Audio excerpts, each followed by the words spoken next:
Hey everybody, Johnny Disc Golf back with another off-season interview. This time I am joined by Discraft's newest elite team member, Miss Valerie Mandujano. How we doing? Doing solid. Hey, that's all you can ask for, really. You've just got promoted to, I think a lot of disc golfers out there would say the team that you'd want to be a part of. You know, some of the biggest star power, some of the best branding and marketing, obviously great Frisbees. You're no longer sworn by secrecy. And this was something that we had in our last interview that we couldn't really touch on. But how does it feel? You know, you're on Discraft's elite team.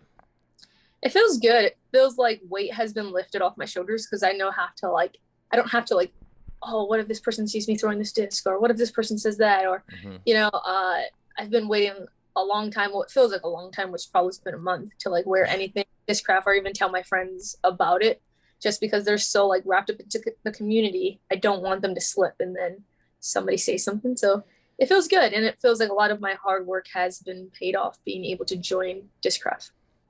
No, 100%. I actually really like what you just said. It's almost this catch-22 practicing in the off season. You know you have these new discs that you need to get reps with and get the practice with, but maintaining that secrecy or that branding part of it is tough. How were you able to balance that? It was a lot of rounds of just playing with Alexis, myself, Mason, my cousin Alvin, a few of my friends that I trust very, very much, and was hoping that they wouldn't say anything, or not even just saying anything, just slipping up, because you get caught up in some conversations and there's all the talk about the off season, who's going where, and it's so easily to get caught up in the conversation of slipping on that. But it was just playing with each other. Whenever you'd see somebody kind of getting closer because they recognized you, it was like, oh, let me flip my putters around, or let me put my bag over here and walk over there. It was a lot of that. You kind of had to just be you had to pick and choose which course you were playing, because some of the courses I know that are pretty packed around this time of year, I was like, I'm not gonna even bother to go at that course. I'll just stay at the courses that nobody really goes to. Yeah, no, it's a good point. It's field work, probably a lot more prominence, kind of keeping your distance over here, playing the little 9-holer just to get reps in. It's a funny little game that you guys have to play in the off season. Yeah, the crazy part is I probably didn't do that much field work as I'd like to. If anything, that was probably one of the things I didn't get in the most, is just because the field that I normally go to is the field that everybody goes to. And there's it's so hard to get field work in, just because that's the main football field. Mm-hmm. It's in the middle of both of the two best courses in San Antonio. And so it's every time I tried to go do field work, you'd see a disc golfer doing field work. And it's random disc golfers that I don't know. So I'm can't do it here. Mm-hmm. Or we just recently moved, and there's a course that's 2 minutes from our house. Some people play it not very often, but there's a lot of traffic, and so it's very hard to actually get reps in there. So it's kind of just pick or choose your battles. So, hold on, you moved. Are you still in San Antonio area, or just down the street at a different area? Yeah, pretty much in the San Antonio area. I just moved 10 minutes further than where I was. Yeah, I'm just further from downtown, more on the outskirts. Okay. Cool. I was gonna say, shoot, where is the new spot? But still in San Antonio, still Texas crew. I'd love to see it. Let's talk a bit about the new bag. The new contract, the new situation as a whole. How has this contract or this sponsorship situation kind of changed it for you, or what's different about this year as compared to maybe in the years past? I feel like Discraft has targeted a lot of my building my brand, building who I am, trying to get my fans to know who I am as a person. And I feel like that was one of the things the other teams didn't offer me. And it's just pretty much getting into detail about what I like, what I don't like. How can people see different apparels and picture, oh, this is what Valerie likes, rather than just slapping my name on some random products. It's almost tested me in a way and got me to study a little bit more on who I am, because there's a lot of the phone calls on what do you like, what do you don't like, do you want this as a logo, do you want that, and it kind of threw me a curveball for a little bit, because I sat there and I was like, I don't know what I like, I don't know what I want to actually brand myself as, who am I? And I even made a joke to Bob, and I was like, it'd probably be better just picking up the phone, calling Alexis. If anything, she probably knows me better than I do.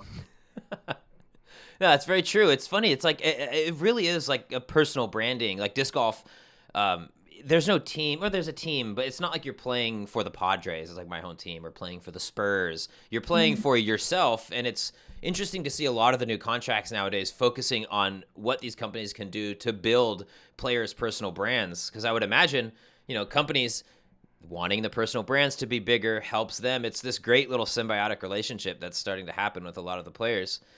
What about the new discs? Are there any new discs at your disposal? I know, you've been traveling around obviously with Alexis for years, who's been throwing all this Discraft plastic. Is there anything that she's been able to throw for a long time that you're like, oh, now I finally get, I've always loved buzzes, but not only buzzes, but wasps. Like, is there anything else like that?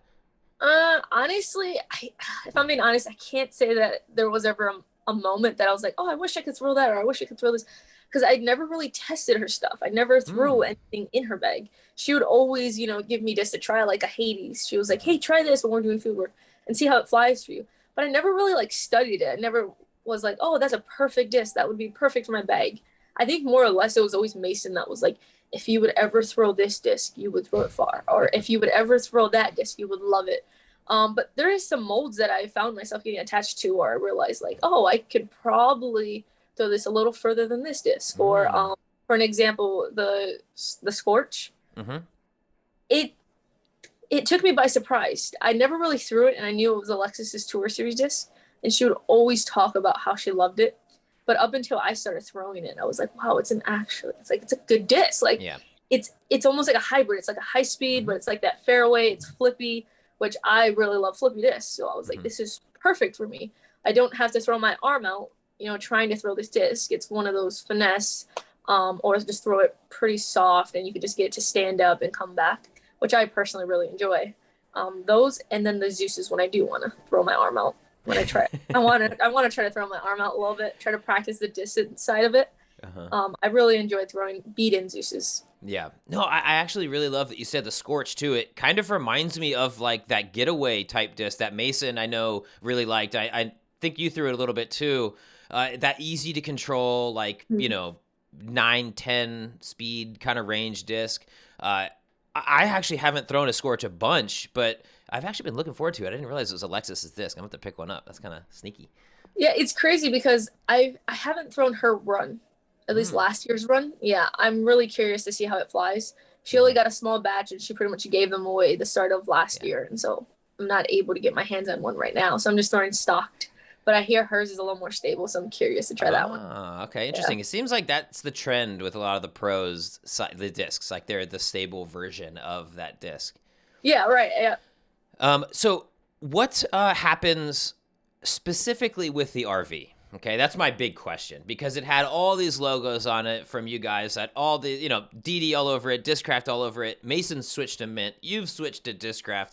What's the story? You going to be in the same rig? You getting it rewrapped? What's the deal? If I'm being honest, I'm gonna be honest. We don't exactly know yet. All right. So we're looking into a new RV as of right now. We Wow. don't know if it's going to go through. It's just something that could possibly happen. One of our friends is getting rid of his RV because he's no longer in need. It's a newer one. It's a 2018. He practically didn't use it. And he's just trying to get rid of it because he doesn't see himself using it. So we were talking about it, and it's like a good idea. It's one of those things where it's an investment for the future, not right now. Right now, it's kind of like, oh, I can really not use it right now, or do I think about the future? So that's kind of the debate that we're having in the situation that we're at. So I don't know. As far as the wrap, we'll see. That's all I gotta say. We'll see what goes on. All right, fair point. Well, fingers crossed we can get companies to like work together and be awesome like Discraft and DD was last year. It was really cool to see like the co-branded kind of family mobile cruising around. But so whether you go with the old RV with the new wrap, a different RV, or this one you're thinking about buying, it's gonna be like one of the bigger, because you had one of the bigger RVs on tour, U3. Is it gonna be that huge like 35, 40-foot one that you guys had, or whatever the actual footage one, or is it smaller like C-Class one? So ours is a 32-foot Class A right now. It would be a 30, I think it's a 30-foot Class A. Okay, so still a big one. Yep, it's still a big one. It's just a little smaller, but it's a lot newer, and as Mason says, a lot nicer. But Hey, every disc golfer needs to go through their couple of years of driving around a really old, beat up vehicle. Like it's just, it seems mandatory on tour. Oh, for sure. Because it's like you don't know what you're getting yourself into. And for Yeah. us, we never RV'd or even been in an RV before Mhm. that. And we were actually looking at a really nice one in the beginning. But my parents were like, is this a good idea? Like, you're really going to put, $120,000 into a Mhm. vehicle that you guys don't know anything about. And so we were like, yeah, you're right. We went with the older RV Mhm. because we figured if anything's going to break, this is a good trial. We can test it out, see what we need to do, see the ins and outs of an RV, how to run it, how to drive it, first of all. So Mhm. that was the most important thing. And Mason, I don't know if Mason ever said this to anybody, but like the first day we left was the second time him driving it. The first time he drove it was going to the gas station down the street. Yeah. Wow, that's tough. Man, Art speaking sense though. I love it. Papa Art, like, guys. Buy an old one first. Get used to it. Yeah. Yeah. No, that's funny. Actually, I think the first trip you guys ever went, small aside to what we're talking about, but the first trip I think was Ledgestone with that thing last year. Is that true? Or I one think of the first ones? I think it was like Des Moines or something. Because you guys pulled into the direction going the wrong way and had to back that RV all the way back out of it. I was like in line trying to get in. I'm like, who is this guy? Oh, it's Mason. It was one of my highlights of the tour. It was so funny. Oh my gosh, yeah, he talks about it all this time. So he told me that the lady that was like guiding Hmm. traffic, one of her speakerphone was like, "Do we have room down there for an RV?" And the other lady was like, "Yes, we do. Just send them back down here." Mason's like, "I'm driving and she's waving me down to stop." And he's like, at this point, I'm like, "Lady, I can't stop. Like, I can't back up at this point." And she's like, "I didn't realize your RV was this big. I thought it was going to be half that size." And so Mason's like, "I have to reverse." He's like, "I Yeah. don't know how I'm getting out of this thing," but he did Oh, it. he did it. No, seriously, kudos to him. He did it. He finagled that thing all the way back, like 30 foot. It was crazy. It was impressive.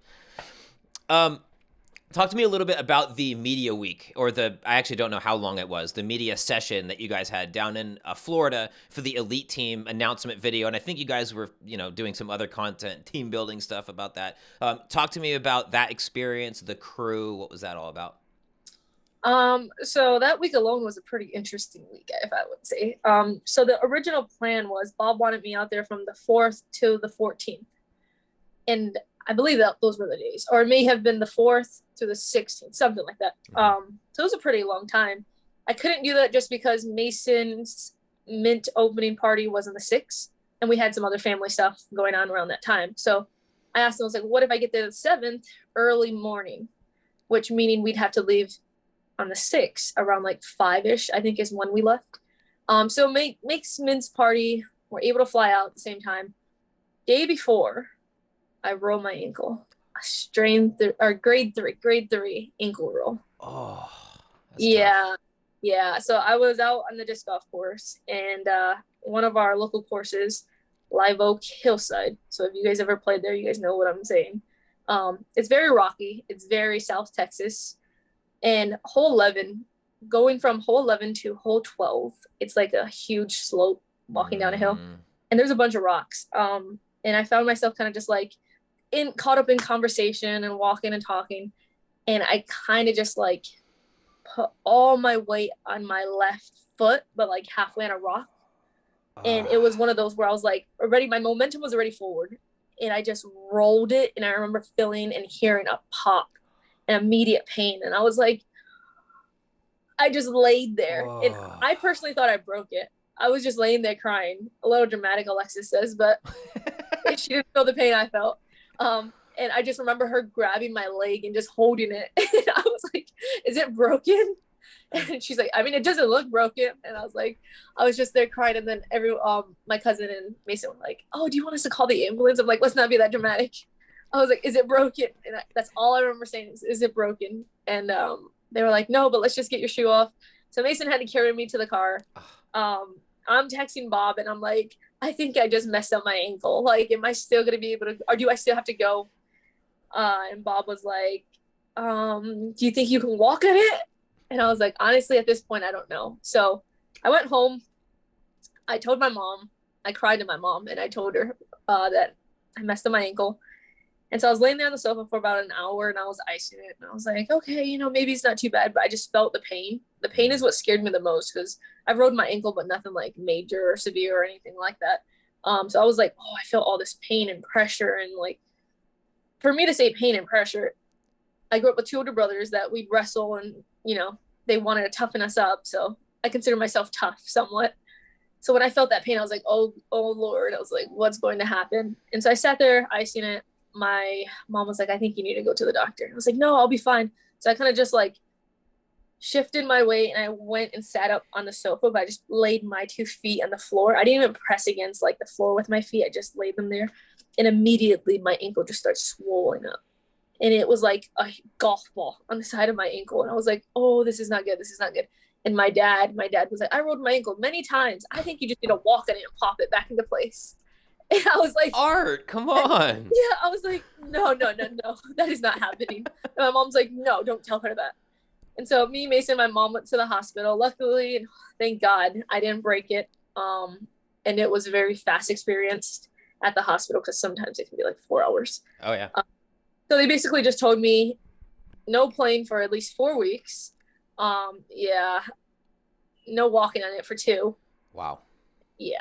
And so it's very hard to still process all that and to like know that I'm not going to be playing for a while now, or even getting any practice in. And I think it's the hardest part for me is not being able to practice. I've practiced for 9 years already. I've never went more than a week without playing. And the reasons why was not my fault. It was because there was a snowstorm or anything like that. So for me, it's just how do I just sit here and let this heal when I'm the person that moves around and is constantly playing or, Yeah. So yeah. How do so you, that well, let me like, how do you, how is your mental right now, honestly? Because like, new deal, you feel like it's like, let's go. I want to prove it. I'm on the elite team. And now, you have this situation come up where it's a real humbler, there's nothing you could do. It's out of your control. So like, where are you at mentally? Are you okay with it all? Like, how do you feel? I think so. The first couple of days, I was kind of like, okay, it's not a big deal. Like, I'll walk in this thing in a week. Like, I can do it. And as time went on, I saw how swollen it started getting. I started feeling the pain, and it went from just feeling the pain to like moving on it, or even just like keeping it up till when I was sleeping, I started feeling pain. And so then I was like, okay, I'm probably not going to be playing. Paul saw my ankle, and he's like, yeah, you're not playing anytime soon. So don't even like try at this point. And I told myself, I was like, you know what? Maybe this is a huge sign. God's telling me I need to like relax and stop pushing myself as much as I am, or I just need to take a break and, there's something that I'm missing in my life, maybe. And this is a way of showing me. That's kind of what I'm thinking right now. And that's the state of mind I'm trying to have. But of course, it's hard, especially the stuff that you just stated. It's hard knowing that. But the good thing is Bob's very understanding. I talked to him about it, and he told me, yeah, just take your time, heal up. You don't want to injure yourself right in the beginning of the season. You'd rather just sit the first few events out and play better later on. So that sounds like you just said you may not be playing in an event or two to start. Like if you don't play Waco, that's how I know something is seriously wrong. So I'll tell you this, I won't be playing the All-Star games, sadly enough. Vegas is still up in the air depending on how I feel with it. I'm hoping I can play Waco. If I don't play Waco, yes, that means I'm still in the process of resting this ankle. Yeah. I mean, it would make sense too. Like the first 2 events, I mean, obviously All-Star Weekend is cool. It's just like a cool experience to be there in a resort, the whole thing, the media. But, Vegas is kind of driving all the way out there just to drive right back anyway. So like, I'm sure in your head, you're like, oh, darn, it's all in the wide open. I'm feeling a little stiff still. But I really, I look forward to hopefully seeing you back in action, by the Texas swing. But yeah. Oh, go ahead. No, I'm sorry. Go ahead. No, I was just going to ask, like, we went down this injury route, but how was that media weekend? Were you still at least able, you went, right? And you were able to take part in, I know I saw you in the elite team reveal video. So you were at least able to go there, correct? Yeah, so that was the interesting part. So we went to Mason's grand opening. Got made fun of a lot with my friends because I was hobbling there on my crutches. So yeah, I had to learn how to use crutches, which was very interesting, very slow. Went to the airport. The airport, oh my gosh, it stresses me out alone. Went there, had to sit there to, yeah, you can't basically go through the machine in the wheelchair, or I can't even hobble through it. So I Oh had to yeah. wait for somebody to come and scan me and everything. So that took a long time. Finally, once that was done, drove actually. We flew into Orlando and we had to be in Jacksonville. So we actually drove 2 hours. Didn't make it till 2 o'clock, 3 in the morning to Whoa. Jacksonville. Yeah. Um, Credit to Mason, props to him because I knocked out um for staying up. So Bob texted me, he's like, just a reminder, we need you at 9 o'clock at this course, blah blah blah, in the morning. And I was like, okay, cool, that course is like 15 minutes from us, right? Hmm. I asked Paul, and Paul's like, hey, the course is 45 minutes from us. And I was like, oh my god, that means I have to wake up at like 6 o'clock or 5 o'clock in the morning just to get ready. And Oh. he's like, yeah, you better get to bed. And I was like, um so yeah, that was a whole long day just alone. And then once we got to the filming part, there was not much I could do. I Hmm. I couldn't walk on it. I can't even stand on my ankle. So it was pretty much me kind of just standing there. Oh my god, this is probably the funniest story I think, and the most embarrassing story for myself. Um, I don't know. I wonder what people would do if they were me. But I literally packed one shoe, three pairs. Okay, so I packed a pair of disc golf shoes, but I packed one shoe of my Nikes, one New Balance shoe, and Paul made fun of me for it. But like I told him, what was I gonna do? It's not like I'm gonna put the shoe on. If anything, that's just taking more space in my suitcase. It's hilarious. And so the morning of, I'm Uh, walking around my one shoe, and I told Paul, "Hey, do I need to bring this other shoe just in case? Because my ankle's already wrapped." And Paul's like, oh. "No, you'll be fine. Don't bring that shoe." And so we get there, and Uh-huh. our, Shane was like, "Hey, did you bring your other shoe by any chance?" And I was like, "Oh God, no, I didn't." He's like, "Yeah, we can't film it because of your wrap is white." And so thank God to Mason, his feet are still two sizes too big for me, but he Oh. gave me the shoes. No, he did not. Yeah, he did. Oh my god. So he Wow. gave me Little his shoes. nugget in all the marketing. You will be wearing Mason's shoes. Yes, thank you to Mason. He has good taste. Oh my gosh, that's too classic. Wow. So it sounds like it was like a bit of an adventure getting down there. Probably something that, given all the circumstances, would have been nice not to have to do. But I'm sure when that video comes out and you're standing alongside, one of the most skilled teams, or, ratings wise, I don't know how you want to describe it. It's an elite, it's a great group of golfers. That's got to be a good feeling, right? Yeah, for sure. It shows it's almost like the process of disc golf. There's a lot of bumps in the road. There's a lot of things that you didn't plan for, but in the end, it's worth it because you're standing on the podium. No, 100% true. And really, like, you're one of the, I see you as like one of the more gutsiest, like gritty, tougher players out there. So you saying earlier you see yourself as tough. You rolled your ankle. You're still out there doing the media thing, hobbling around with one shoe. Like, it really is like a testament. It's like that warrior mentality, just keep going and going and going. Speaking of that, like, do you have any thoughts about this year in particular? First year with a new company, obviously not going to start the way that you would have hoped. I'm sure in your mind you had it chalked up for a win in Vegas already, pushed by that. But how do you have any specific goals for this year? Do you have any plans? Is there like, are you a goal writer downer? Do you have any specific numbers in mind? Where are you at going into this season? Um, I am a goal writer. I write in my daily planner on what I actually like to do every day. But yeah, I mean, like you said, the year's not off to a great start, which I should have known after hitting the deer this year. And but it's all right. We keep moving forward. Again, I still have the same goal that I had 2 years ago. It's to win 5 events on the Pro Tour. I didn't achieve it last year. I came up too short. I even named the two to Mason and Alexis. I was like, gosh, if I would have just done this and this hole, I would have won my, that event or that event, and I would have made it 5. But yeah, it's still that same goal, is to win those 5 events, one elite series, something that marks my name in disc golf. I want to win a big event. I want to win something huge.